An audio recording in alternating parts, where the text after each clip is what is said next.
Welcome to political మిర్చి. అసలే జనసేనకు అక్కడ అంతంత మాత్రపు క్యాడర్ ఉందట. ఏదో కూటమిలో భాగంగా అక్కడ ఎమ్మెల్యేని గెలిపించుకోగలిగింది ఆ పార్టీ. అయితే ఆ ఎమ్మెల్యే తీరుతో పార్టీకున్న కొద్దిపాటి క్యాడర్ కూడా జారిపోయే పరిస్థితి వచ్చిందట. ఇక క్యాడర్ను కాపాడుకోలేక పార్టీ సతమతమైపోతుందట. ఎస్సీ రిజర్వ్డ్ అయిన ఆ అసెంబ్లీ సీట్లో జనసేనకి పెద్దగా క్యాడర్ లేకపోయినా పెద్దన్న లాంటి టీడీపీ అండతో ఇన్నాళ్ళు ఎలాగో అలాగా నెట్టుకొచ్చారట. ఇప్పుడు ఎమ్మెల్యే చేసిన నిర్వాకంతో జనసేన మరింత బలహీనపడిందా? ఉన్న కొద్దిపాటి బలం కూడా తగ్గిపోయిందా? అసలు ఇంతకీ ఆ నియోజకవర్గంలో మళ్ళీ జనసేన జెండా ఎగురుతుందా? ఇలాంటి అనుమానాలతో ఆ పార్టీ కేడర్ కక్కా వికలమైపోతుందట. ఇంతకీ ఏదా నియోజకవర్గం? జనసేనకి ఇన్ని కష్టాలు తెచ్చిపెట్టిన ఆ నేత ఎవరసలు? అరవలీల ఆగని గోల, మాకీ తలనొప్పులు ఎలా?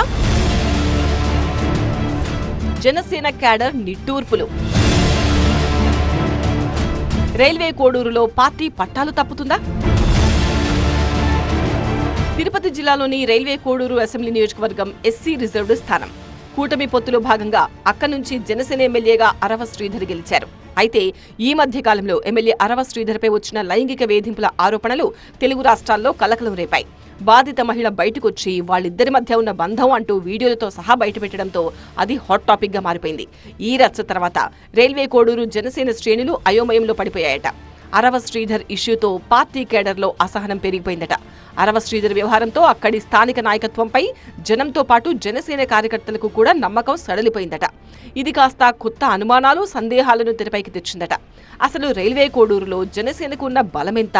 ఎమ్మెల్యే చేసిన నిర్వాకంతో నియోజకవర్గంలో ఉన్న కొద్దిపాటి బలం కూడా తగ్గిపోయి భవిష్యత్తులో రైల్వే కోడూరులో పట్టు కోల్పోతామా అనే అనుమానాలు జనసేన శ్రేణులను వేధిస్తున్నాయట. అరవ శ్రీధర్ వీడియోలు బయటకొచ్చాక రైల్వే కోడూరులో జనసేన పరిస్థితి ఏంటి అనేది పెద్ద ప్రశ్నగా మారిందట. శ్రీధర్ విషయంలో పార్టీ ఏం చేస్తుంది అనే దానిపైన చర్చ జరుగుతోందట. ఎమ్మెల్యే మీద వచ్చిన ఆరోపణలు జనసేన ఇమేజ్ ను ఎంతవరకు డ్యామేజ్ చేస్తాయి అనే ప్రశ్నలు కూడా తలెత్తుతున్నాయట. ఇక బేసిక్ గా రైల్వే కోడూరు నియోజకవర్గంలో వైసీపీకి బలం ఎక్కువ, ఆ తర్వాతి స్థానంలో టీడీపీ ఉంటుందని చెప్తారు. ఇక్కడ జనసేనకు కొద్దో గొప్ప క్యాడర్ మాత్రమే ఉందట. అయితే పొత్తులో భాగంగా జనసేనకు ఈ స్థానం కేటాయిస్తే అన్ని పార్టీలు కలిసికట్టుగా పనిచేసి ఎవరికీ పెద్దగా తెలియని అరవ శ్రీధర్ను గెలిపించుకున్నారు. రైల్వే కోడూరులో ఉన్న బలిజల ఓట్లు జనసేనకు కొద్దో గొప్ప అండగా ఉన్నాయట. అలాగే కొంతవరకు ఎస్సీ ఓట్లు కూడా ఆ పార్టీకి బలంగా మారి క్యాడర్ కొద్దిగా బలపడింది అనుకుంటున్న సమయంలో ఎమ్మెల్యే అరవ శ్రీధర్ వ్యవహారం పార్టీని దెబ్బతీస్తోందని నేతలు వాపోతున్నారట. అసలే అరకొర క్యాడర్తోనే పార్టీని ముందుకు తీసుకుని వెళ్తుంటే ఇప్పుడు ఈ వ్యవహారం పార్టీ మెడకు గట్టిగా చుట్టుకుందని చెప్తారు. అయితే దీంతో జనసేనకు ఎలాంటి సంబంధం లేదని, అది తన వ్యక్తిగత విషయమని ఎమ్మెల్యే చెబుతున్నప్పటికీ ఓటర్లు గానీ పార్టీ క్యాడర్ గానీ అలా భావించడం లేదట. దీంతో రైల్వే కోడూరులో ఉన్న జనసేన క్యాడర్ మెల్లమెల్లగా ప్రత్యామ్నాయాల కోసం వెతుక్కుంటున్నారని టాక్. మొత్తం మీద ఈ వ్యవహారంతో రైల్వే కోడూరులో జనసేన ప్రాబల్యం పెరగకపోగా అనవసర రచ్చలో ఇరుక్కొని రాజకీయంగా దెబ్బతింటోందని పార్టీ వర్గాలు వాపోతున్నాయట. ఈ సమస్యను జనసేన ఎలా హ్యాండిల్ చేస్తుందో చూడాలంటున్నారు లోకల్ పబ్లిక్.